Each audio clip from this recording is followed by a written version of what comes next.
ఓం శక్తి ప్రేక్షకులకు నమస్కారం. శ్రీకృష్ణుని జననం మథుర నుంచి ద్వారకా వరకు మహోన్నత గాథ. జన్మ మాత్రం మథురలో, కానీ ధర్మరాజ్యానికి చిరునామాగా నిలిచింది.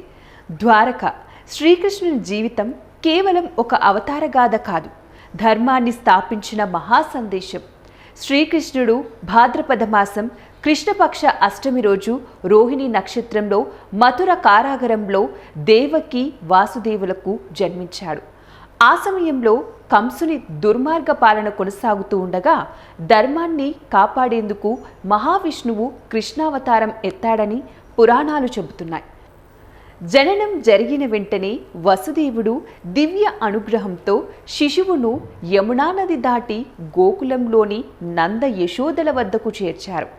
అక్కడ బాలకృష్ణుని లీలలు ప్రపంచానికి భక్తి, ప్రేమ, ఆనందానికి ప్రతీకగా నిలిచాయి.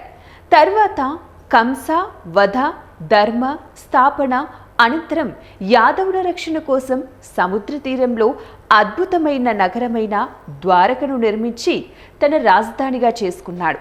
ద్వారకను స్వర్ణ నగరంగా పురాణాలు వర్ణిస్తాయి. ఇది హిందువుల పవిత్ర చార్ధామ్ క్షేత్రాలలో ఒకటిగా కూడా ప్రసిద్ధి చెందింది. ద్వారకా విశిష్టత: కృష్ణుణ్ణి రాజధానిగా చరిత్రలో నిలిచిన పుణ్యక్షేత్రం, ధర్మపాలన, న్యాయపాలనకు ప్రతీక. భక్తులకు మోక్షప్రదాయినిగా భావించే పవిత్ర స్థలం ద్వారకాధీశుని ఆలయం, కోట్లాది మంది భక్తుల ఆరాధ్య క్షేత్రం.